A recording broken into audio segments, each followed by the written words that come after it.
Katie, all Hello. good? Hello. Yes. So I'm going to ask you a question right off the bat because anyone that follows you or is going to potentially follow you is going to want to know what these three letters stand for. But what is NLP coaching? I had a feeling you were going to ask me that. So, in the simplest term, I'm not going to go through the technical, I'll go through the simplest term. NLP is neuro linguistic programming. So, it's Okay. understanding how your brain and your mind works and how you perceive the world, your beliefs, your fears, everything like that. And what we do is we change the programs in your mind that alter how you make decisions, how you view yourself, how you then view the world. So if you have certain blocks in certain areas of your life, if we can reprogram those blocks, that's going to unlock a whole new version of you, and therefore maybe what you value, how you move through the world, etc., etc. So NLP is basically how can we reprogram your unconscious mind, which runs 95% of what you do, to get what it is that you want in your life. So changing who you believe you are, what you believe you're capable of, how you perceive the world, and therefore how you move through the world. Is it like perspective shifts in a way? Is that like a easier way to think of it, or is it deeper than that? Yeah, so I'll give you an example. Let's just say that someone has a program in their mind that they genuinely believe deep down that something bad will happen to them. So a person who believes that something bad will happen to them versus a person who goes out in the world and doesn't believe that will have very different perceptions of the world. So they'll both walk into a supermarket. One will be scanning the supermarket, feeling incredibly anxious, and therefore their experience of the supermarket will be very different to the Yeah. person who believes that nothing bad will happen to them. And this one probably stay in a small life, in a house, a very small, safe life. This one might go out into the world. And that one belief can therefore shift and can alter both of those people's experiences of reality. So no one in this world is experiencing the same reality. Um, so So that, the environment is in theory the same. So the supermarket doesn't change, yeah, but your perception. idea of the supermarket is Yeah. different for every individual. Yeah, and like, yes, exactly. So, or for example, let's just say that there's two people walking onto a stage to public speak, and one of those people believes that they're not smart enough or who they think Hmm. they are. One person's like, I belong here, I know exactly what I'm talking about. Even the way that they talk will then be very different Yeah. in the way that how their energy, how they come across, how well they articulate, their stage presence, and even your beliefs can then shift your body language, because the person who believes they're not smart enough will be fearing all the judgment in the audience. That's all they'll Yeah. be focusing on. They won't be focusing on what they're saying. They're going to be focusing on what people think. What about if I get it wrong? Which then will Yeah. create a smaller body language that represents someone who's very nervous, and therefore their speech will represent that. And therefore what they attract will represent that. Whereas someone who's very confident, their body language will be very open. They'll be very articulate in what they say, and therefore how they say it will be different. What they attract will then be different. Their interactions will be different. They'll speak up. Maybe after the speech, that people will come up to them and ask them questions, and they'll confidently say the answers, and that might get them an opportunity. Hmm. Just that one belief shift can change the trajectory of, or even the speed of what they achieve and attract, and etc. And how are these beliefs are they predisposed? Are you just born with these beliefs, or is it like nature versus nurture, or is it? Yeah. So typically, a belief is formed through the years of 0 to 7. So if we just go with the I'm not smart enough one, let's just say that you were at school and you put your hand up and you were like, thought you know the answer, you got something wrong. Mhm. And let's just say you got something wrong, and the teacher either said something to you, the class laughed at you, or anything. You put on your hand up, you've now create this experience for yourself, and you make a decision in that very moment, a neutral moment where you just put your hand up, you think you know what you're talking about, you get it wrong. That creates a belief at 7, 8, 9, 10 years old that you go, actually, I don't know what I'm talking about, Mhm. because if I knew what I was talking about, I would have got it right, or the class wouldn't have laughed. Now, that's not necessarily true. It's not true that you don't know what you're talking about. Maybe you just need Mhm. a little bit more help or something like that. But what you do is you make a decision in those moments through events and experiences, and then that gets programmed into your unconscious mind. So now in business, a few years later, you want to say what you want to say online, but that Mhm. 10-year-old version of you comes in and goes, no, you don't know what you're talking about. And it gets stored like that. So another example is, let's just say that, I don't know, mom and dad went through divorce or whatever. Dad left.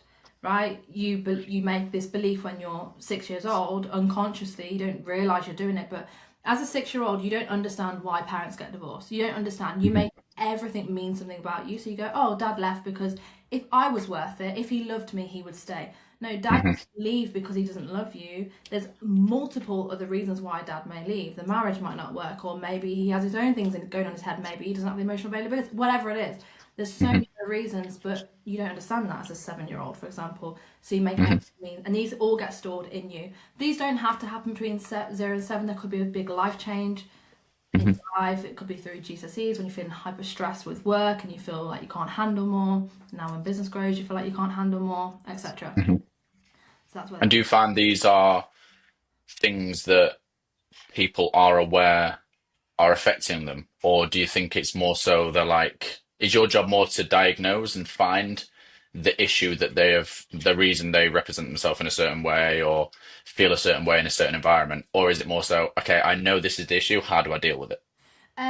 It depends on the level of awareness of a client. If someone is hyperlogical and therefore shut down exactly how they feel, they might not be able to access those feelings, but they'll hit a wall where they are forced to go inwardly and grow beyond themselves, and that will, that will come when it comes in their life, or they might go through major change. But generally speaking, some people know that they are holding themselves back and they can feel it. It's a feeling. But you can't, a lot of people can't generally pinpoint the exact reason why they're holding themselves back. For example, if someone wants to speak out in content and they mind blank, they just tell themselves, oh, like, I just need to be more confident. I just need to try harder. I just need to do this. But really what's going on is that subconsciously they're afraid that if they do put themselves out there and they say what they want to say, they'll be judged, and therefore that's the actual problem. So I get to the root of the problem and then I shift it for them. I don't just leave them with the problem, which is what talking therapy kind of doesn't do very well. They talk about the problem. You might now know that you're not good enough. Great. What are you going to do with that? Carry on with that belief. Whereas NLP can really just reprogram that language in their mind so they don't believe it anymore. So let's take that example of, I don't know, the hand raised in class. Yeah. That probably happens to quite a few kids, and that might be, I don't know, affecting the way they perform in day-to-day life now. Not even perform's quite a big word, just like how they move, how they operate in a day-to-day life.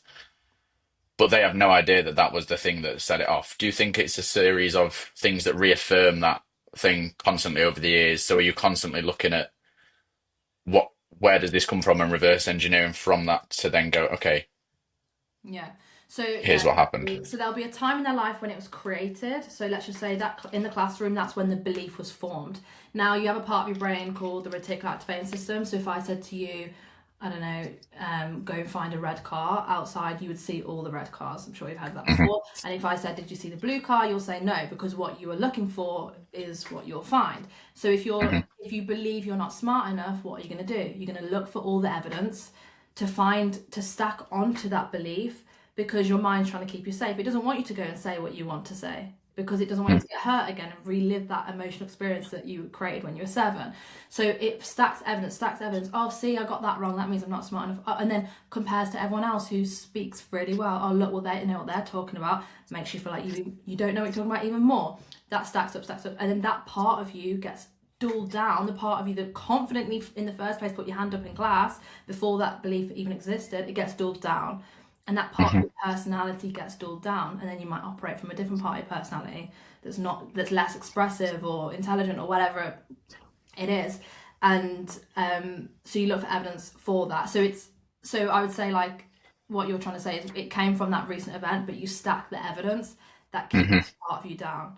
And this is why growth is so uncomfortable, because let's say that there is now a part of your life that demands that part of you to come through. Let's say that you now got to go and speak on stage. Well, you're going to have to say what you want to say on stage, aren't you? You're going to have to speak up. So that's where the resistance comes from. It's like you want to say what you want to say now on stage, and this part of you is going to get brought to light. And that's where the Hmm. nerves and the anxiety is created when people public speak. It's that resistance of like, oh, I don't want to experience that.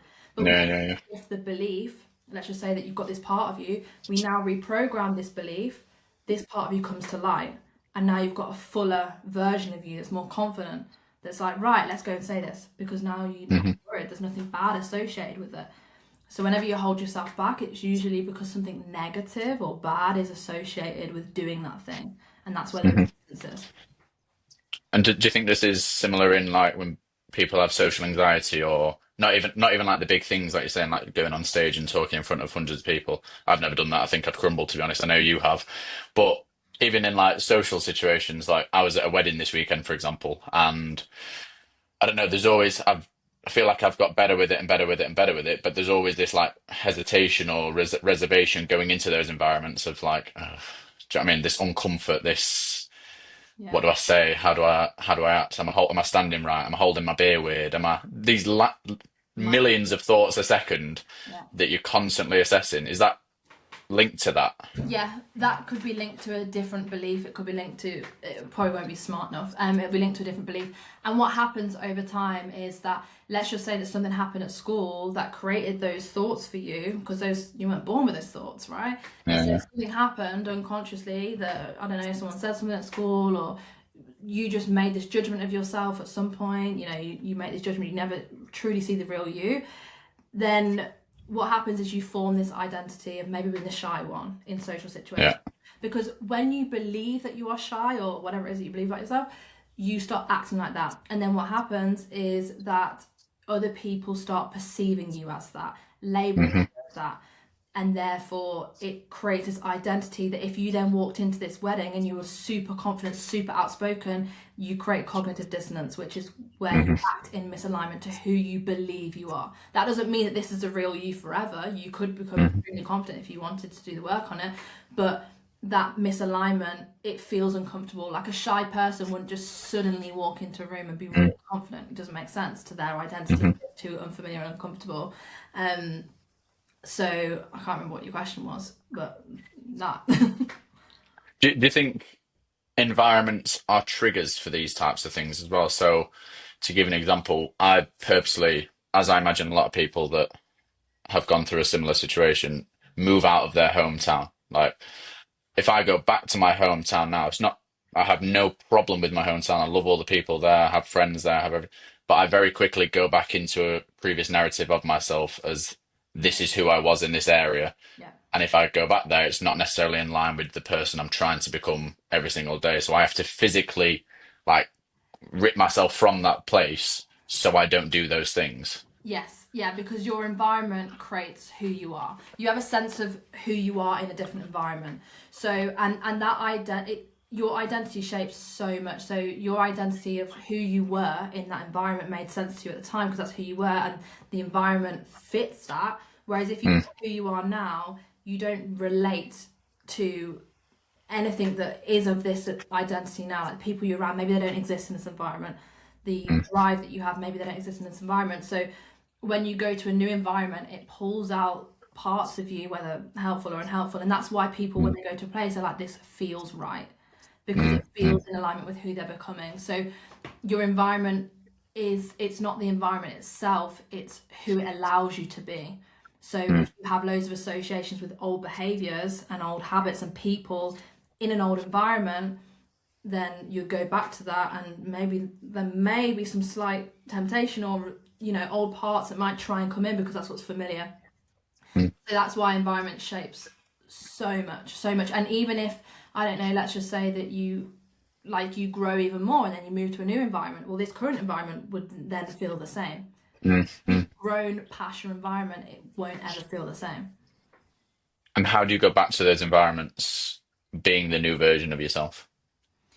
um you've got to create new associations with it, so you can't go back expecting yourself, like, so let's just say that you've got to make new relations to it. So let's just say that I'll give an example. So I obviously moved back home last year after living on my own for 5 years in Manchester. Who I was around in Manchester was very different to who I'm around here, and I reconnected back with my school friends.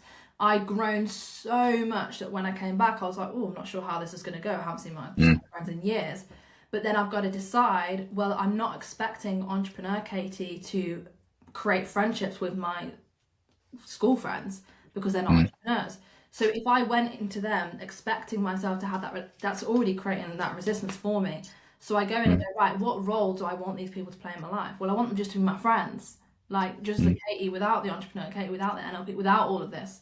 just who am I when I'm at home? So it's like, Mm, how can you not expect, how can you create new experiences and new relationships to this place? Like, what purpose are you going back there for? Are you going back to just be a mm, son and visit your mom and dad? Well, can you play that role when you're just there? mm. That sort of thing. And if someone listening to this is in that prior to moving out situation or scenario, and they're in the what would be considered old habits if they were to look back, how do you make the decision to go, this version of myself that I want to become doesn't align here, but I love it here. It's comfortable, it's warm, it's fuzzy, it's my friends, my family, everything I've known, everything I've got, my entire life is here. Hmm. Is there an awareness to it that has to happen for you to make that move? Yeah, so there's a conflict in value. That's what we call a conflict in values. One part of me wants to move out because I value growth and I value building a future for myself and I value freedom and X, Y, and Z. But the other part of me values connection, security, Mm, safety, love, friendship, whatever that brings to you, purpose. I don't know. So that's a conflict in values. So when people are in indecision, there's a conflict in values. One part of me wants this, but one part of me wants that. The way you mhm, resolve a conflict is you need both. You need to meet both values. So you either decide that you move, and how can you gain safety, friendship, love, connection in this new one? So you're bringing those values with you. Yes, they won't be the same people, but if you can bring those values with you, is it going to feel safer to move? Yes. mm, Or you decide that I'm going to have to make a choice. And if it's your friend, those specific friends that you value, or your family that you value the most, then you're going to have to make a decision because your family aren't going to come with you unless they do come mm, with you. Or you decide, how can I grow and maintain connection with my family and friends at home? So mhm, growing feels safe. Because what usually happens, if you value family just as much as you value growth, you'll procrastinate on growing because your mind's like, well, now I have to choose. But what about if you didn't have to choose? What about if you could grow but maintain a connection with your family? Start ringing them up more, start including them more, start mm. building more relationships with them instead of shutting them off when you're growing your success. You know what I mean? This is I what you think it I think it creates like what I'm seeing everywhere at the moment is that there's a loneliness epidemic where yeah. everyone's chasing this version of themselves they want to become, and therefore have to shed the skin almost of the previous version of themselves. But there's that, what you're saying, unnatural feeling to doing that. Yeah, because of what's familiar. Is that is that normal? Is that a necessary phase that you have to go through? Do you have to go through a lonely chapter? A So phase where you're not in the rooms with the people you want to be in, So but what you happens? Yeah, that usually does happen. And what happens is when you grow, you don't relate to the connections that you grew up with. Then you're in this middle phase where you haven't formed any new connections, and that's the loneliness. Because if we look at mm, what loneliness is as a feeling, it's a lack of connection. And that's why mm, people, when they're lonely, they resort to empty things like pleasure, sex, smoking, alcohol, because they're trying to seek that. They're trying to mm, fill that void, but the void is lack of connection. So what they need to do is they need to, as they grow, how can you create new connections that align with mm, who you're becoming? And that way you won't be lonely. So loneliness mm, is literally just lack of connection, and also is a lack of connection with yourself. And that's mm, so. For example, if you've been grinding and you've been locking in, you usually shut out how you feel. I don't care how I feel. I'm just going to do this. Well, the more mm, you don't care about how you feel, the more disconnected from yourself you become, the more lonely you become, because connection is the antidote to loneliness. So you either connect through how can you actually connect with yourself, like reconnect with yourself, do things you love, do things you enjoy, look after yourself. For example, people don't look after themselves. Or how can you put yourself out there and value connection just as much as you value success and growth? And that's connection brings the fulfillment. When you feel connected to your clients, you feel more fulfilled. When you feel connected to your team, you feel more fulfilled. When you feel connected to your audience and you're giving back, you feel more fulfilled. mm. Connection brings a lot of fulfillment to people's lives, and it's why, when you have a child, it brings a new level of fulfillment and purpose, because we are all craving connection deep down. Unconsciously, you feel like as you become more successful, you're going to achieve X, Y, and Z, but really what you're craving is love, which is connection. But it's there's been times where, I'm not trying to make this the me show, but I feel like this is quite a normal experience that you're in a room full of people or a group of friends or at the pub in the beer garden, or and you feel more lonely than if you were by yourself. Yeah. Yeah. It's an interesting thing, isn't it? Because loneliness isn't always being alone No. Oh, physically. yeah. It is Being not alone having, and you still feel empty. yeah. Yeah, and you could call it loneliness. You could also call it a lack of a feeling of emptiness, where it's maybe you have everything you thought you wanted, but it hasn't given you the feeling that you wanted. So I don't know. Let's just say that once financial freedom was your biggest desire, and you think that that will give you freedom, and therefore you're going to feel a sense of fulfillment. Well, when you've achieved that goal, you've hit it. Yes, it once brought you fulfillment, but now you have it. That's not going to bring you fulfillment anymore. So Mm, that's where people's values change. So it's like, okay, there's going to be another layer to this that's going to have to bring you fulfillment, because it's not going to be what got you here, for example. And that can be that. It can be where you are, you've got everything you want and you still feel empty. And it's like, okay, something in your life is missing that brings you fulfillment, and it's not what you thought it was because you've achieved that. And that's what we call like the post goal depression or whatever. And it's like, hmm you achieve a What goal, now? and what now? Well, you you haven't got anything else. That's it. Mm, You've achieved it. You've done it. Now, who are you without that? Right. So then you have to look beyond what's your new meaning, what's your new purpose, and it usually is emptiness. Usually comes from a lack of purpose, meaning, fulfillment. It's that feeling that you want. It's not the thing that you want. It's what would fill this void for me. Would it be a relationship? Would it be connection? Would it be love? Would it be giving back or whatever? mm. And do you think there's a way to get to that part, that version of themselves, that success or whatever that means to each individual, that grind, that and that goal that they're chasing?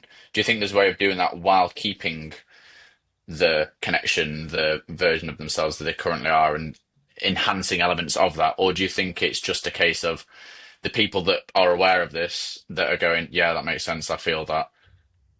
Is that because they've just locked in and just sort of gone for it, and then you get to the extreme where you're like, oh shit, I've missed stuff here, and you're sort of backtracing? But that's where it gives them an opportunity to grow. So let's just say that someone has got, I know it's going to be a period where you are going to have to go all in, and sometimes, you are going to have to sacrifice whatever that is, but it won't give you everything you want until you realize what your heart wants. So it's like head Mm, and heart. The Hurt Mosey podcast with Tony Robbins, it's head versus heart. The head tells you need to work hard, you need to do more, you're not doing enough. You'll feel good enough when you do this. I promise, just one more goal, you'll feel good enough. Your head will convince you of that, because your mind that's the ego, and it wants things like significance, growth, um, certainty. I'm certain that when I hit this goal, I'm going to feel good enough.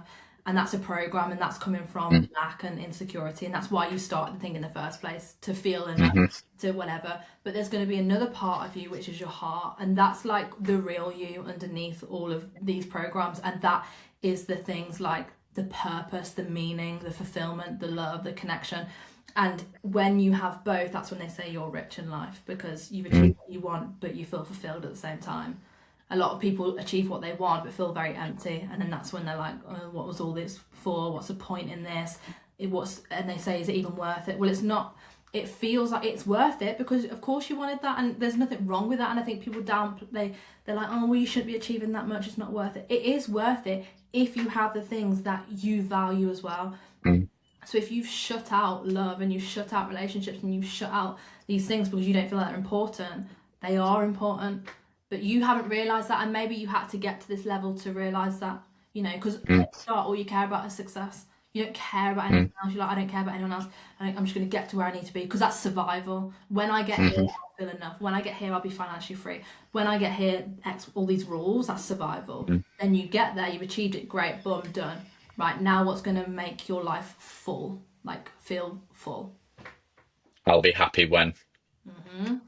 Yeah, yeah, Biggest thing I hear, I'll be happy when I achieve else, when I do this, or when I drive this car, or when I live in this house, or when I. yeah. Is that necessary though? Like, can you do both? Do you believe you can do both? Can you have the stuff that make, like, can you grow both at the same time? Would you need to go all in and then realize, oh Um, shit? so when people do the work with me, they do it in a way that coexists, because when I do the belief programming work, they I don't tell them what to do. I never tell anyone what to do, because that's not my job. Hmm But I unlock, like, I reprogram their beliefs, and then they'll naturally realign their head and their heart. And when your head and your heart are aligned, when your values are aligned, so let's say your biggest value is freedom and family, or whatever it is, I don't know, whatever that is for you, when you're aligned and you feel whole, you'll move forward. When Hmm. you just chase success, you get to a point where you can feel conflicted. Hmm. And what we do is we resolve those conflicts. So, for example, let's say I work with an entrepreneur and it's a business owner. He or she is a business owner versus being a parent. And I read it the other day, and he was like, one part of me wants to go all in on my mission, but then the other part of me wants to be really present for my kid. Hmm. Well, now that's a huge conflict, and in his mind, he believes he has to choose. But that's where we resolve those conflicts, because they're both bringing you purpose, but in different ways. Your family brings you the presence because it makes you believe that you've got purpose, you've got meaning, you're going to be a better dad, you're going to be able to give to your kid. That's going to make you feel love, and then you're going to feel fulfilled, then you're going to feel happy, right? Well, it doesn't mean you have to just choose that. That's just one part of you. Then you've got the other part of you that if I build success, I'm going to build wealth, I'm going to build financial freedom. Great, then I'll feel happy. Well, actually, if we look at these, aren't they both playing the same role? They're both making you happy. And isn't having this going to drive this further? Because Hmm. it can give to this. And when we get their brain to see that these conflicts are actually working together and they're actually working to make you a wholer version of yourself, then that's when the alignment comes. And when you are aligned, well, if you're aligned, boom, you're all in. There's no conflict. So I do feel you can have both, but those conflicts have to be resolved. But your brain will make you believe that you have to choose, and that's why people stay stuck for ages, because they're like, I can't choose, and then they overthinking is the symptom. And I think it's easy to justify as well. Like, I don't know if this is the same for women as it is for guys, that you'll have a better insight on this, but I think as a guy, you have an inherent desire to provide Yeah, and this obsession to like, I just want to provide, provide, provide. And it's easy to justify grinding or going all in or working instead of spending time with the family or the partner or whatever. Because in your mind, you're like, well, if I work harder, we have more income, we have more money, therefore they will always be fed, have a roof over their head, have whatever they want. That is me providing. But yeah, there's a flip side to providing, which yeah. is you being Present. emotionally providing a father, a husband, a brother, whatever. But I've lost relationships. I've lost like time that I wish I hadn't because I was on the other side of it thinking like that. Yeah, And I only realized that when I got to the point where I was like, oh my, well, I've got no one to fucking provide for now. yeah, yeah, It yeah. was, it Emptiness. was the wrong way around. Yeah. Um, do you see a difference in that with the male versus female? I do, unless the woman is hyper masculine and she adopts the same traits as the man. But what I was just about to say there is that you went through that, but you had to go through that to get to where you are. You resolved it yourself because you've got the family. Exactly. You've got the other side of you, you've got the fulfillment, you've got the giving back. So that's like a great example of having both, because you are right. The masculine within, so obviously we have masculine and feminine within all of us. But obviously a healthy masculine man will obviously operate more from his masculine. But people mistake masculine for like logic and providing and just make more money and do this, etc. and that. And there is an element of that, but like you said, you could have the most logical, hyper successful man who is so in his head that he's not in his heart, and he can't give love, he can't show love, he can't give presence, he can't give time. Yeah. That's not actually that's an unhealthy masculine. Yeah. That's ego. So you are right. So and men do have this nature, and this is where the coaching that I do with men is to really activate that provider role within them, so they're not operating from their feminine and people pleasing and etc etc. And what it does is when the man is operating from his true masculine, well, then the relationship between the masculine, this is going into relationships, but the masculine and feminine works amazingly, and that's when you have this incredible family dynamic, and I've saved marriages through that sort of work. But what I was going to say with women, a lot of women who go into hyper masculine independence, which is like I don't shit on any of this. I think there's nothing wrong with any of them, but Hmm. women burn out quicker than men, because if you think of it like a pendulum, you've got your masculine, you've got your feminine. Women swing so far into their masculine, they lose their true essence. And if the Hmm. feminine in a woman doesn't have to earn love, doesn't have to work to earn love, they just simply are worthy of their presence. Whereas the masculine, you have this feeling of earning through Hmm. doing. That's what the masculine is. You earn your worth through doing. Um, So when the woman goes too far into a masculine, she loses who she is, and that's why she burns out. That's why she's disconnected, has no intimacy, attracts terrible guys who don't treat her well, etc., etc. Or maybe can't find relationships and things like that. So, yes, the men do have that inherent nature to provide, but maybe their goal is, because of the system that we live in, the world we live in, you do have to make money. So it's like, maybe it is driven by, once I make money, I have the roof over my head. That makes sense why they have that drive. But again, without that, you're going to feel empty without the other part of you. It's interesting because my partner Emily, she's quite a masculine. She'll hate me saying this. Quite a masculine female in the work environment. She's an area manager. She's in charge of like multiple regions and stores and hundreds of staff. Do you know what I mean? She has to be very On. authoritative and on it day to day. And this is her words, not mine. But since meeting me and she's come home, she feels able to be completely drop that side of her and be this super feminine, like Yeah. Shawma. Have you seen that meme of that kid walking along holding the dad's hand and it's like a big coat and then it's dropped in the puddle and she's like it's almost like that. It's like there's no one there, the lights are on, no one's home, and she just sort of like this, she just goes along with the flow and whatever works. And she's said to me that that has been the biggest Beautiful, yeah. amazing thing for her to be able to come home and fully switch off from that environment 100%. And because previously she's not been able to. that's what women are craving deep down, because in this world, in order to make money, you have to be on. Like, you've got to be in you're in your masculine, because masculine is to do. However, women forget that your biggest part of feminine is your attractiveness. And I don't mean just physical attractiveness, but your energy, your flow, your intuition, like the things that you can draw into your life. Like, what's a feminine woman in the room has all the power. The wealthiest men in the room could be in the room, but who has the most power? The most feminine, attractive woman, right? All their heads turn. She's got power over all of them. And women forget that they are so powerful in themselves and who they are. But exactly what you said, Dan, like, she'll feel very fulfilled in her life because she's got that balance. She can go to work, she's got a purpose, she can serve people, she can be on, she can feel, a sense of significance and growth and whatever with herself, which is her masculine, and then she can come home and completely switch off, which then re-energizes her, which then gives back to her masculine side. And that's when, whereas before maybe she was burning out a lot, maybe felt disconnected or a bit down or whatever, I don't know, obviously don't know her, but that's what a lot of women who spend 100% of their time in the masculine, they crave being held deep down. And that's why victim women come in, women who struggle, women who cry, women emotional, whatever, because deep down that emotional part of them is like, I'm fed up of holding it all. I'm fed up of doing it all on my own. I'm fed up of being on all the time. I'm fed up of being a man all the time. That's literally what that emotional part is. So when people come home from work and they're emotional, for example, and they've got no masculine figure to guide them or whatever, they've got to still be in their own, you know what I mean? When women are emotional or whatever, it's literally just that feminine crying out for like, can I just like be me? Can I just be me without having to earn it? Can I just be me without having to do anything? Like, can I just exist? Like, And how do you think from a woman in that situation now?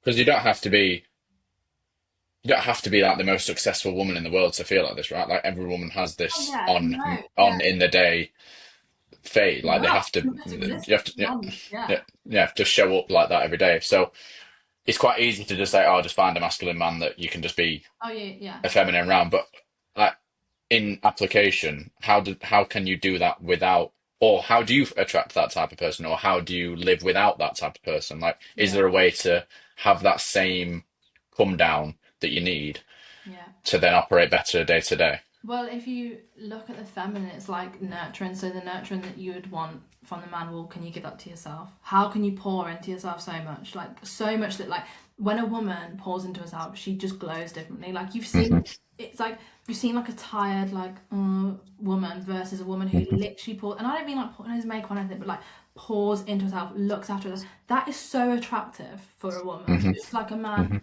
working on himself. That's the equivalent of a woman working on herself, is literally pouring, resting more, because your creative energy, your flow, everything comes from rest for the woman. Like, your creativity comes from doing nothing, basically, doing things that create a sense of fulfillment and joy that isn't earned. So for example, women are like, well, I go to the gym and That's what I do for me. I'm like, no, you go to the gym because it's a tick box on your productivity list to go. Yeah, it makes you feel better, but it's only feeling better from the stress that is created from you being in your masculine. You don't, Hmm. that's why you go. It's a self-improvement thing that is on the masculine side of you. Hmm. So what other things can you do? So I said to a client, I was like, what do you do to have fun? And she goes, I'll just switch off in the evening and watch TV. And I go, okay, that sounds fun. And she goes, well, then I end up on my phone. I said, yeah, because you're fucking bored. Do something to have fun. Like, where's the fun free? Like, the feminine is very free, it's very fun, it's very creative. And when you tap into that, you'll have so much energy as well. And that's why women lack energy, because they don't do anything on the other side of them. They forget that this part of them exists. Like, so focused on the masculine because they want financial freedom, they want to achieve, they want to, that's been how they've been conditioned, which is great. But how can you give to the other side of you? And a lot of women will feel scared to do that because it feels like they're letting go. They feel like it's scary, and it is scary. And I've been through that whole transition myself. But you'll feel so much more energized. You feel more creative. You feel more attractive. You feel just loads better in yourself and in your body. Mm. From a male trying to understand this, it's for me, it sounds like one needs the other. Yeah, The feminine needs the masculine version of themselves, and the masculine version of themselves needs the feminine version of themselves for themselves to grow. So if they're doing solely one half of it, you're not so a you're not woman, progressing where you, a woman who's like really in a feminine, like, but everyone has, like, some woman could be like 70% feminine, 30% masculine, and Mhm. that's, how you've grown up and your interests and your drivers, and there's so many things that contribute to that. But you are right, they do complement each other, and it's like if you have a hyper masculine woman, well, who is she going to attract?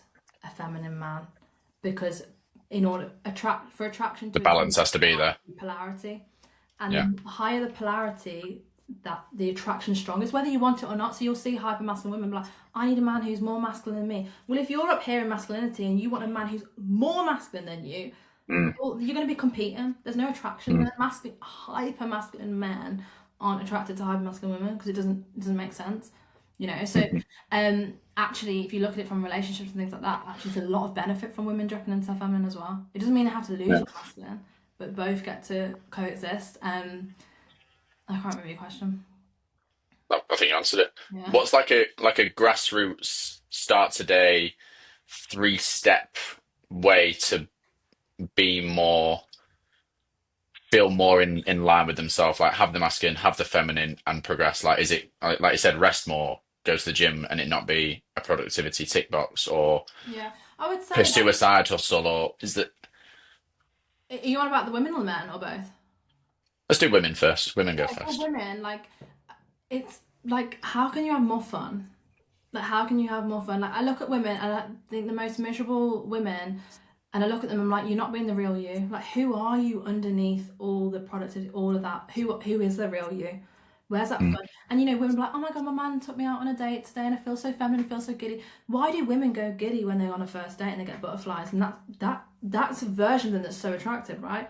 Well, how Mm. can you start bringing that version out of you in every day? Why is going on a walk now a tick box where you literally just walk like a robot, go around the same? Why can't you just do something different? Step walk. One, yeah. So I'd say for a step routine or whatever is maybe starting in the morning. Is how can you tap into her first? What gives you more energy? What gives you more creativity? Well, how can you look after yourself? A lot of women don't even look after themselves.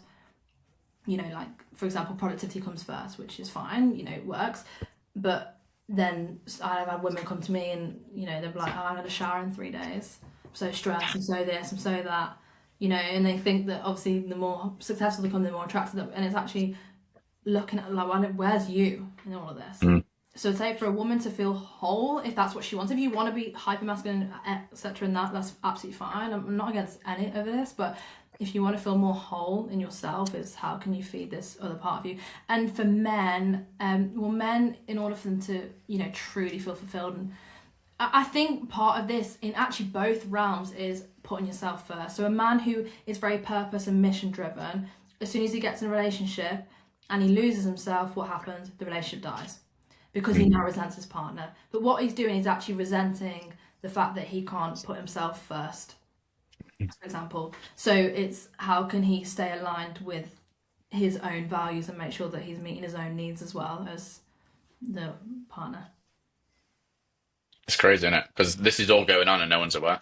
Yeah. Oh my God. Like Yeah. it's just this hidden beast that Yeah, I literally can look at people and I can read things from their body language, or just even they say a sentence, I can read things, or they tell me what one problem and I'm like, that's not the actual problem, and it's mental. And do you see this all the way up? Like someone who's, if we compare someone who's got a multi-million-pound business compared to someone who works in Tesco, Hmm. do they have the same problems, or do they have? They do, but again, it's like values, like they're driven by different things. Like the multi-millionaire, for example, was probably driven by significance to start with and growth, you know. And I had a client like that, but he felt like he had, this is the reason why he came to me, is like I felt like I've got a split personality. I like want to grow this company. He's got a team of 20 people, multi-millionaire, whatever, doing really well. But then he has this other side of him that just wants to go party, wants to go have fun, wants to go on holidays, etc., etc. But obviously he has this belief he needs to be all in on his. Oh, I've lost you there. You there? Yeah, don't know what's going on with this. Blurry. Maybe change the Camera's just decided not to background. work. That did that to me. If you put it on the second blurry background. There we go. There we go. I'm just being an ass. Oh, now I'm really zoomed in. No, Am I really zoomed in? no, that's fine. All right. There you go. Carry on. No, and he had a conflict between like his fun self and his work self. And so his problem wasn't how can I, you know, improve this. It's how can I manage? How can I? It's again, it's that integration of Mm. how can he feel more aligned. So he's not going, because what he used to do is he'd go all in 6 months of the year. He'd lock in. He'd shut everyone out. All his friends, like he wouldn't speak to anyone. He'd lock in, and then on the next 6 months of the year, he'd have more fun. But then he doesn't feel great after it, and it's a cycle Hmm. you're repeating for years until you align those parts of you. I'm not saying align the partying with work, because you're not going to be partying in the office, but the version of you, the two versions of you. So actually, what does the partying and the fun allow you to be? More free, more yourself. So that's what he's craving. It's not the alcohol you're craving. You're not craving the party. You're not craving the holidays. You're craving the freedom it gives you, the expression it gives you, the you without the work, the no pressure. That's what you're craving. Okay, great. Now we know this. Right, what are you craving in being locked in and working? The discipline, the showing up, the getting things done, your future, your mission. Right, now we take those traits and we integrate that into the whole version of you. What happens is you don't have that strong desire to go into the extremes. You can kind of flow in between the both. So And it's then, very different with different people. Completely different with everyone. but is it just like heightened versions of each problem? Like, do you find there are just fundamental things that you see with individuals, and it's just scales of that? So, Mm. self-sabotage being one that I've seen you talk about quite a lot, people getting in their own way. Like, is that the same all the way up as it is someone who's thinking about starting something, or thinking about changing jobs, or thinking about new year, new me type stuff? So it's all about what you value as pain. So let's just say that someone who comes to me and they're like, oh, I want to quit a job. Well, their pain that they're dealing with is letting go of security and stability. That's their pain that they've got to get over in order to go all in. And maybe a bit of pain of failing if they go in and it doesn't work. Now, Hmm. someone who is highly successful and has got over that, their pain, they weren't driven by that, clearly. Else they'd still be in the job, right? Mm. Their pain is, if I don't achieve this, I'm going to amount to nothing. I'll be average. Um, I'll be a failure, right? They are running off a different fuel of pain. So Mm. quitting a job is actually less painful than them amounting to nothing. So change is easy for them. So maybe their fears around their stuff is the fear of losing it all. Because now there's high stakes. And well, what about if they do lose it all and they're just going to be amount to nothing now, right? What they've run off. So Mm. their pain, their problems that come to me is like how, like this anxiety that I'm feeling that's keeping me awake at night, that I feel I'm going to lose it all, that's stopping me from making big decisions and growing, that's now in conflict with me growing. That's a problem I'm solving for them. Whereas this person who's quitting their job might have a problem of like, I value security more than growth, which clearly these highly successful people didn't, and I'm scared of failing. So now their problem that I'd have to help them overcome is the feeling of not being good enough. That if you do Mm. fail, well, it'll confirm that you're not good enough, right? You need to believe that you're good enough to do it. So it's a different belief issue. Like they Mm. might still believe that they're not good enough deep down, but they haven't let it affect them. Their stuff might be like, how can I grow faster without feeling overwhelmed, without losing it all? Yeah. Theirs is more like the fear of success, whereas this is more It's like, interesting because you know my situation. Like I'm in sales. I speak to different levels of people all the way up the chain, from people in desperation all the way up to business owners wanting to scale and beyond. And the thing that I notice the most in people is that they know what needs to be done. They just aren't able for some reason. And I'm not like NLP trained, so I don't know either. I notice this as a symptom of a lot of people, no matter where they sit, is that they know what in theory will get them to where they want to be, but the fear stops them from doing it. And I've noticed the people that do well and the people that quote quote unquote well is whatever, however you term well, but they feel the same fear doing something, starting yeah, something, yeah, having an idea. It's the same fear, and the people that do it still have that fear. yeah, They just do it anyway, in spite of the fear. yeah, And the people that don't let that fear yeah, stop them, yeah. But and it's because there's a reason why you have two people that have the same fear. One can go after it, and one can't. Well, there could be environmental reasons or growing up reasons where one's been pushed to be more disciplined. You've been trained to just do it anyway. Maybe that plays a role. So there are many reasons. Maybe what you value is stronger. Maybe one of them has grown up seeing a parent be broke, and all the pain that caused them, they mm, now, it's more painful for them to be broke than them just to deal with this fear. So pushing through the fear is easier for them because they have a different operating system internally, that mhm, values different pain. So, or maybe again, like I just said with this one, they have to be successful. Like it's a survival thing. Like I mm, have to be a billionaire because if I'm not, I won't be successful, and I'll be mm, nothing, or whatever their belief system is. And mm, it's like, well, maybe they have this strong burning desire for that, or maybe someone who's been trapped as a kid or felt their freedom was taken away for whatever reason, they now have a desire for freedom, and it's so important for them to feel free. Well, the person who desires I have to be a billionaire versus a person who desires I have to be free, this one will have a very corporate-esque, loads of team members, company. This one might be a one-person show because they value freedom. You know, you mm. can't, success and freedom, yes, are going hand in hand, but you also aren't free when you're growing. Like, you know what I mean? Well, it depends what you define as free and success, Yeah, right? Like exactly. Well, this my is the thing, version and of even freedom that, and yours is and going to be even vastly different, right? 100%, and so those play a role. So you know, yes, two people can deal with the same thing, but I don't know, maybe one when they were younger lost a parent, right? And now they have this massive grief that they're holding on to, and that grief has caused a part of them to become a victim. Not all of them, but part of them. So now when they're going all in, well, even that event in their life has kept them feeling sorry for themselves, and that shapes how much they can go all in because they want to hold Mm, on to that identity. And it feels so. It's everyone's like, you know, people are like, why aren't you just going all in? Why aren't you just? Well, they don't operate the same as you. They're not mm, wired the same as you. So you'll see people, and they're the leaders in the industries. The leaders are the ones who go all in, and they're driven by whatever they're driven by.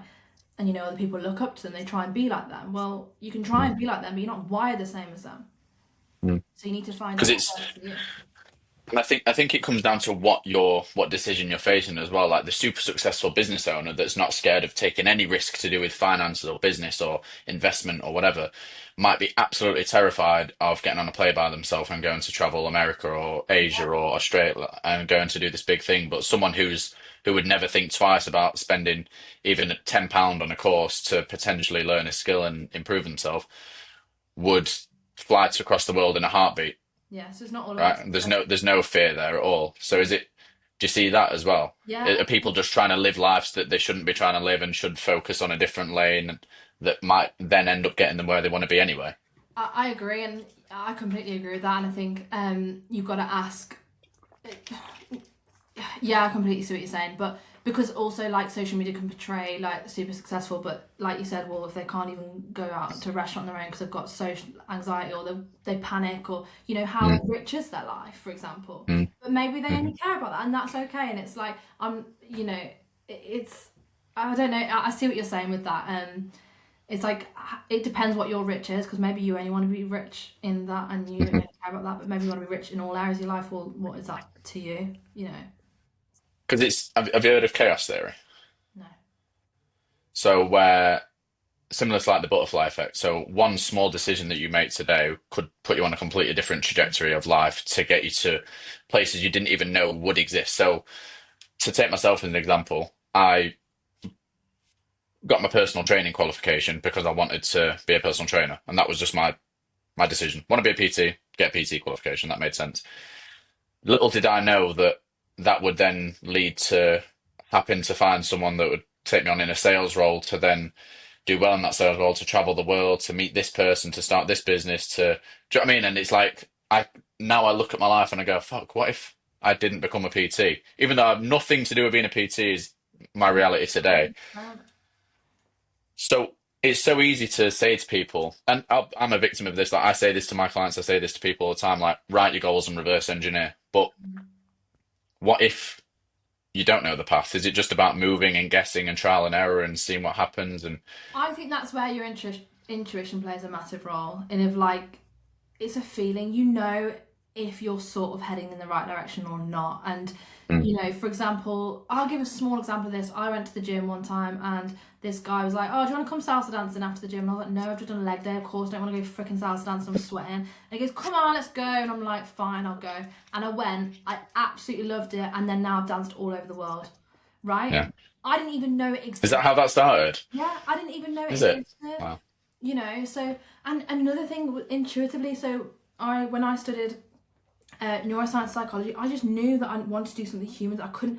I said to myself, I said, "There's got to be something out there that can change humans' lives. I don't know what it is. There's got to be something." And I was like, the only thing that made sense was therapy. That was the only thing that I was aware of. Mm, And I said to myself, and it was like this knowing. It was like someone knew mm, before I even knew. It was like I was like, no, I don't want to spend 6 years just to earn 100 grand a year to talk to depressed people. I don't want to do that. And I was mm, like, there's got to be something else. And it's like I trusted that there would be something else, even if I didn't know something else existed. And then I mm. found NLP. And it's like I just knew. So I think again, yes, like those moments they do happen, but they are rare. And when they happen, they do change your life. But it's like when people quit a job or they get fired from their job and it's like one of the best things that ever happened to them. Well, Mm.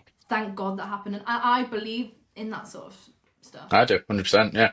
Because it's one of the hardest, it's the best and worst thing of being in sales because you are talking to people every single day about decisions that they really, really want to make, but these blocks are in their mind stopping them from making them. And when people, the reason it's best and worst, because it's the best feeling ever when someone does make the decision Yeah. and then they see the benefit of it and then they start getting the things that they really want. Yeah. That's amazing. But it's also the worst thing because when you see people who just physically cannot get out their own way and cannot trust themselves to make a decision, and you know full well that it'd benefit them and give them what they need because you see other people like that doing it. Yeah. How do people navigate out of that? I'm not asking how to close people. I'm just saying Yeah. Yeah. how do people as an individual, how do you go, actually, this is terrifying, Mhm. but it feels right. If we assume that all your sales skills are absolutely fine, you've done your work, boom, put that out the line, they still don't want to change, then again, it's the pain versus pleasure theory. It's that they see changing more painful than they do staying the same. Whereas people who you close and they're like, fuck, this feels scary, but I cannot stand one more minute in the position that I'm in. Yeah. There's not another day, another minute that I'm staying where I am. I'm changing. I don't care how scary it is. The pain of staying the same has become greater than the pain and the fear Yeah. of change, and that's when they change. So some people are, they have too much, although they hate where they are, they have too much pleasure there. Too much Hmm. pleasure, and that could be in pain, it could be in values, it could be, you know, in parts of them that they're holding on to, the victim part that they're holding on to, whatever it is, the comfort, the safety, the love, the attention they get for staying struggling, whatever it is, that they just can't seem to change. And this is why when people have big life events like a divorce, a marriage, illness, they hit 30 and they're like, fuck, life crisis, I need to move abroad. They just do it because they Yeah. now realize. So it depends how they measure pain. Like some people have a fear of being average, so they'll make a decision if it means they won't be average. But some people have a fear of dying without regret, so they'll make the decision because of that. Some people have a fear of, I don't know, having no security, and that might be the reason why they don't make the change, because maybe they've grown up with no security and their job gives them that much security that creates too much visceral fear in them that they're like, no, I can't see a way this will be secure for me, and they won't change. And do you think they ever will? Do you think that do you think external things needs to validate internal pressures? Yeah, there could be something externally that could change within them. It could be a change in, I don't know, they've got something up their ass, like they lose their job and it's like, fuck, I have to change. Yeah. So I think events in people's lives can be good for that. It can really like Yeah. rupture their life, which then creates change. Or it's got to be a realization for them where, I don't know, they see someone die or they have a kid or Mm. they, something happens in their world and they're like, fuck, I can't live like this any longer. Mm. Or I don't know, and that's why I think new experience is really good. Go travel the world, go do new things, go and put yourself out there because you'll meet new parts of you that if you just sit in your house all day and have the same job and do X, Y, and Z, you won't even know those parts of you exist Mm. because you only know the you that has been conditioned in this routine. So, you could elicit change through things like new experiences and Force change. people go out and traveling, they quit the corporate, they go traveling, they go, fuck this, I'm never going back to corporate because Yeah. now Yeah. they Yeah. experience a life that they wouldn't have experienced if they stayed in corporate because you can't experience Yeah. that. You're stuck in, you know what I Yeah. mean? So I think you can do it through that way as well. Or you need someone intense like to tell You. yeah, someone like me. Yeah, like where you. But again, they've got to come to me willing to change. Yeah. Exactly. Yeah. I can't, if you're not willing to change, if you're not, you've got to be ready for change, and you'll feel it. You'll feel ready. You'll feel this feeling of like I cannot do this any longer. You can't shake. And like, I think I'm like a psychopath sometimes because now that I've seen the benefit of doing uncomfortable things, every day I wake up or every new week or every new month or every new year, I'm constantly like actively searching for things that will make me uncomfortable. Yes. Like to be transparent, starting this podcast, like I've taken over 1,000 sales calls, which in theory, we're sat across from each other, we're having a chat. I've done this thousands of times. This scares the shit out of me every single time I press record because it's a new thing that's uncomfortable. But I'm like obsessed with discomfort now because I'm like, God, what would be on the other end of this? What could be on the other end of this? To be honest, I forgot And we were on a podcast then. just having So a I chat. think you did a great job. Thank you, man. But it's that, isn't it? Because when you see benefit of trusting yourself and trusting your instincts, it becomes then the normal, and it's then, God, what? Even if this doesn't work, what? Do you know what I mean? It's chaos theory again. Like even if PT didn't work, what benefits did I have from getting the PT qualification? Right. So, Yeah. And I think that's where you've got to tap in. So if there is a lot of pain and you don't want to change, well, then you need to start tapping into desire. That's my second thing. So if you can't change because the pain's not strong enough, and then start tapping into desire. So if you're saying, oh, it's too painful for me to change, I'm scared of this, I'm scared of that, I'm scared of that, but I want freedom. Right, go and tap into the desire of freedom once a week. Go and take yourself on a holiday where it's something that taps into desire and you have no schedule and you can feel free. Right, start unlocking that part of you. Or go and if your desire is to make more money and therefore you need to spend more money because you need to see what the next level of life looks like, go and invest in that apartment that you're too afraid of. Go and experience that new level of money, right? So whatever your desire is, so it depends, it's different for everyone. Go and, I don't know. Like that's what I would say is tap in. How can you tap into the life that you want more frequently every day? it's so true because I've seen so much benefit from doing stuff that I can't afford because I have to then afford it. So Yes. like when I moved to Manchester, this flat that I was earning just £1 more than the rent was, I had to then figure out a way to then live there and still eat. The car that I drive, couldn't afford it when I got it. I got it and now I have to. Do you know what I mean? And it's Yeah. always been, Yeah. but you'll always be judged for that. You'll always be like, oh, you can't afford it, don't do it. Yeah. Like if you can't buy it twice, don't buy or stuff like that. But I think there's certain times where If you look at all the rules in life, like if you kind of, whose rule is that? There's every rule is true if you want it to be true. mm, mm, Buy it so if you buy it you'll make more money. That could be true. Don't buy it because if you can't buy it twice, that could be. Everything is true. Who makes up the rules? There's no. mm, And that's again the subconscious. It's like what is right to you will be your mm, truth if that's what you decide to be true. mm. I think it's just so hard to not listen to things that you hear. And I know that's a weird thing to say, but when there's thousands of different opinions online on social media, do this, but you have to do this, but you have to wake up early, but you should get your sleep. You have to eat whole foods, but convenience is king, so get meal prep. You should. And there's all these like polar opposite ways to live that you're sort of just left in this like, oh, I don't I've got really an know what to do example. now. You know Vicky. Yes. So I obviously coach her, and she's had a tremendous growth. And she used to hustle hard like a man. Like she used to hustle so hard, but it was like making like no money. Anyway, we did the work on like working harder and all that, like those limit beliefs around that. And she was like, she used to get up at 5 a.m. and she was like, I'm gonna get up at 7. Oh, you've got I it. can still hear you, Karen. I can still hear you, Karen. Um, I'm gonna. She's like, I'm gonna start getting up at 7. I was like, okay, great, do that, like whatever you want. So she gets up at 7, and then she goes, no, this doesn't feel right. I'm gonna start getting up at 5 a.m. again. I said, why? I said, get up at 5 a.m. if you want, but what are you gonna do with that time? Like, make sure you're doing it for the right reasons, not just because that's what someone else does. And she goes, I'm gonna do it because that's what Alex Hormozy does. And I go, okay, do it then, but do something productive with that time. And then she goes away and thinks about it. And that day she closed 35,000 or something in revenue or something. She comes back to me, she goes, I don't need to get up at 5 a.m. actually. You're right. And I was like, it was just a fear thing coming in. She's like, I made no money, I need to get up at 5. And that's the automatic response, was like, I just need to do that. Whereas she actually then trusted herself that day, made the money, and was like, actually, no, the new me doesn't get up at 5 a.m. I get up at this time because that works for me.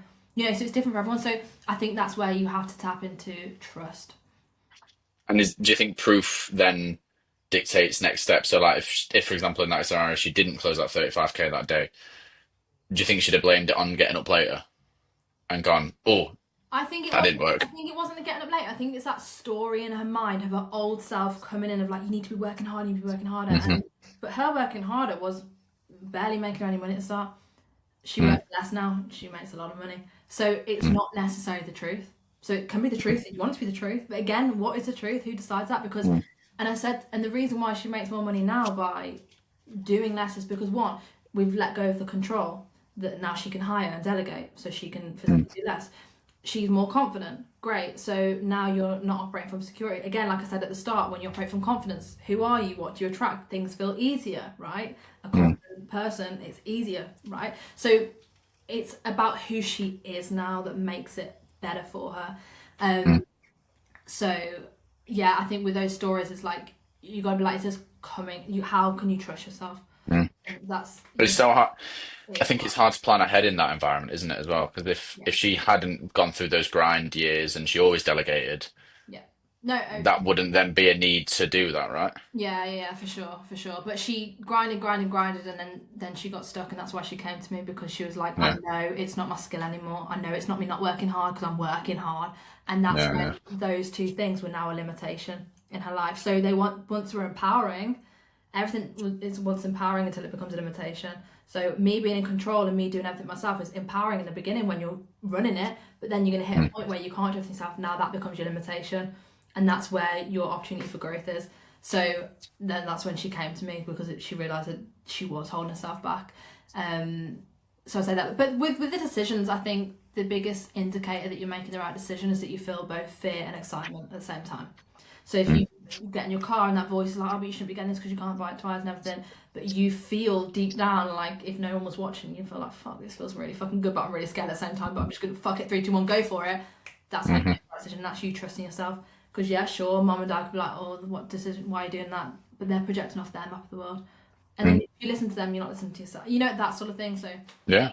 I would say, Because the feelings you can choose what to feel in those environments. Because if yeah, you have different opinions, if you have different emotions going on in your head, the one that you obsess on, the one that you think about, the one that you let in and listen to is the one that will dictate your actions. So if buying the car, I was like, this is stupid, this is stupid, this is stupid, and then pulled out because no, it's too stupid, then you don't get all the benefits of having that thing, but you live in this zone of, oh, I've made the sensible decision, but what if? yeah. And that's an Right? example there, a prime example of you overriding old programs. So the old program is like, this is stupid, which I don't even know whose voice that is. It's probably not even yours.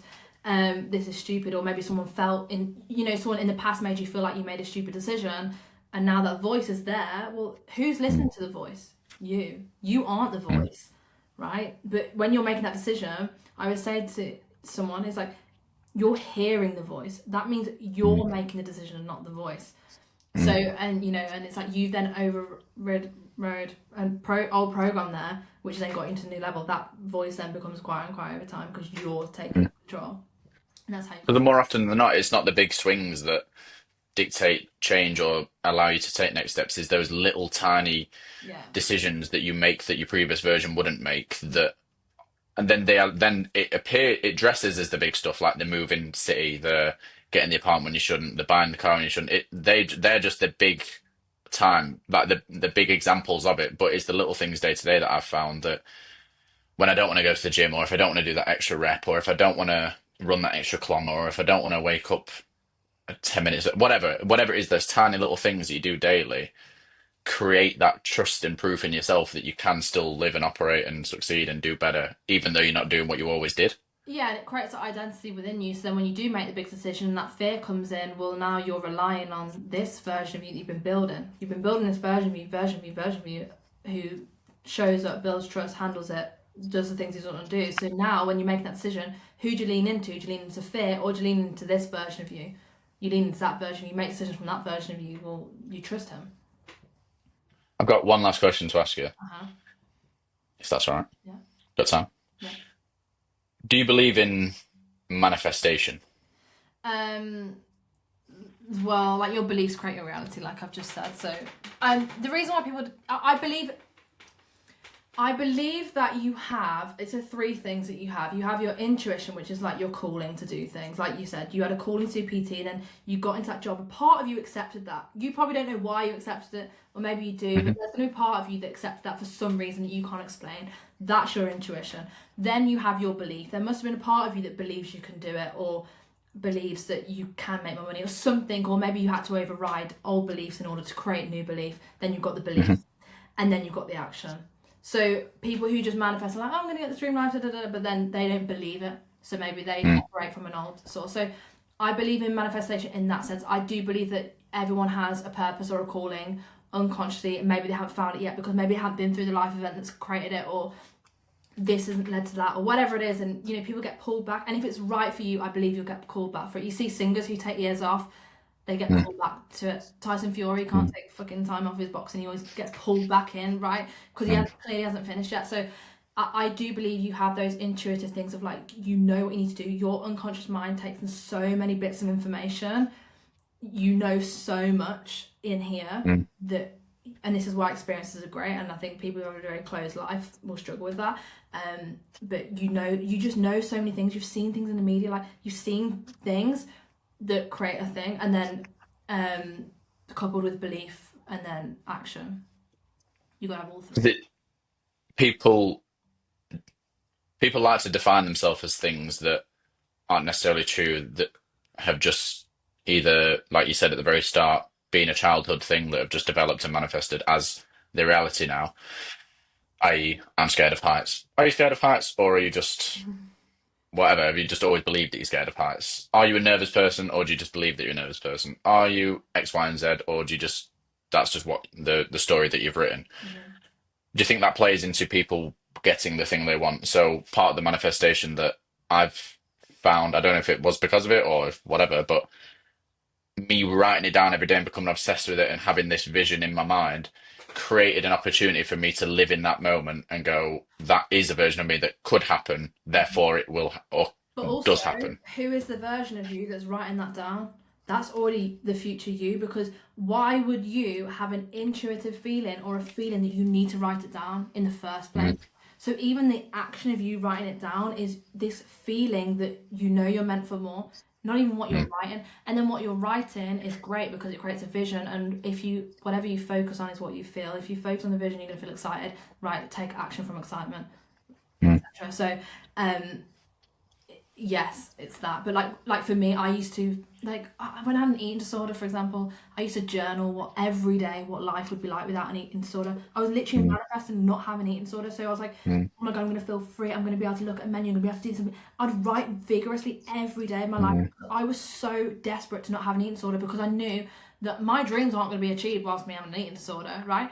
And it's like that then led to me creating journals, which then led to other things. So that was in me. So it's like, I just knew what to do. How did I know what to do? Then I knew to reach out to a therapist, and then, I wouldn't have been able to get through it on my own, but I knew the steps. So I think if you can have a compelling vision that you write about, you can focus on, you'll intuitively know the steps. Yeah, you might not have the skill of sales, for example, but then you intuitively know to invest in someone in sales, for example. So that is the art of manifestation, but then you got to be responsible for taking the actions. Actions for what's to happen. Yeah, Yeah, yeah. the Doesn't vision. do it for you. 100%, yeah, for example, yeah. 'Cause the realest thing I felt was when I got the keys to my Manchester flat, because I'd visioned myself in a high-rise Manchester flat for 4 years before Oh, getting that the understand. Yeah, high-rise yeah. Manchester flat. I got the keys in my hand, and I didn't feel nothing, but it felt, oh yeah, obviously, like because I'd obsessed about it so many times, I felt like I'd felt it before. Yes, and that's what Like when I you saw the normalize it. view, Yeah, that's what. Sorry. you normalized it. I was the same. As a student, I used to walk around Deansgate Towers, and I was like, I have to be in there one day. And I used to like like I used to feel it Mm, so bad, and I was like, I have to be in there. It was like if I don't, what? It was like a pain thing again. It was like if mm, I don't, then what? I don't know. I was just so desperate to be in there, so mm, I'd walk around it. But why did I have an intuitive feeling just to walk around it? Because I knew that a future version of me would be in there, and then I was, mm. and it's exactly the same as that, yeah. But then everyone's different in theirs, you know, their version, and that's why you've got to choose your own. Mine's crazy. I Yeah, see why you go down those roads. yeah, it's Where mad. can they find you? Where can people find you? What can you help them with? How can you change people's lives? Katie Harrison, double N underscore underscore. I'm sure you put it underneath. I will do. I will do. Um, Follow me on Instagram. I'm currently coaching one-to-ones. It's a bit of an investment, but yeah, if you can afford it, then come along for the ride, and I'll take you there. And what's one, if you had to give one sort of the thing that you want people to know most, the thing you talk about on your Instagram, the thing you spoke about your clients most, what could you tell people now to go that like you have an opportunity to change or you can feel different or If I have one piece of advice, I guess, as such, is to trust yourself. There is so many times when I had a moment in my life where I was like, "Oh, this is the path I could take," and I was like, no, there's something about that's not right. Let me go and look for something else. And something about that decision's not right. There's something about, and it was like it was already written. I can't explain it. I trust yourself so hard. It's why people, and I've been guilty of this, staying in a relationship longer than you need to, because you know that feeling when you just know to just do it. You have a feeling. mm, It could be something small. It doesn't mean a massive life change. You have a feeling that you need to go to a dance class. I don't know. Could be a feeling that you need mm, to change gyms. Don't let that voice in your head go, oh, but I've been to this gym for all my years and that's who I am. mm, Try the new gym. There's a reason why. There's a reason why you're called to it. And it doesn't have to make sense straight away, but that is basically your new identity forming. It's not necessarily the gym itself. It doesn't mean you're going to meet a celebrity in there and you're going to get married to a celebrity and live it, like whatever. But it means there's something about who you're becoming that's telling you. It's like your future self mm, is telling you to do it. Just fucking mm. listen to it. That's what I'd say. Listen. Big time. Even Amazing. big decisions in people's companies, it's like they didn't listen to themselves, and that's another thing that helps people build so much trust that you're the only one that knows, even if sometimes it doesn't make sense. Yeah, it never does. And then you listen to yourself more and you're like, even if you're wrong, there was a benefit came from it, right? Oh yeah, and that's it. And you make a decision, and then you make it right. And sometimes it's not the positive that you thought it was going to be, but it's something that's even better, But it led you to something which is better. even crazy. Yeah, 100%. Yeah. So I would say my biggest thing is to trust yourself. And if you want to know how to trust yourself, think of a last time in your life when you fully trusted yourself. So let's just say you invest in the PT course, you spent your last money in it, but there was something that would have happened inside of you physiologically that you were like, oh my god, this is fucking scary. I'm going to spend all my money, and mum and dad are going to tell me no because I don't have the money to spend it on, but I know this is right. And it's Mm, that I know that you need to listen to. I know this relationship isn't right, but then your head will go, yeah, but this, but this, but this, but this, but you mhm, still know. And some people listen to their head, and then that's when they go in a different direction. You know, listen to that knowing. Could be anything. It could be I know I need to change something, but I don't know what needs to change. We'll start exploring it. Start mm, journaling. Start watching videos. Like I used to watch YouTube videos on different things, and I was like, why am I watching this? I don't fucking know, but it's gonna lead me. Like you just do it. mhm, I don't mhm. know. I can't explain it. You know, you always know what to do. Amazing. Thank you so much, Katie. Okay. Appreciate your time. Okay. I'll speak to you soon. Bye. Bye.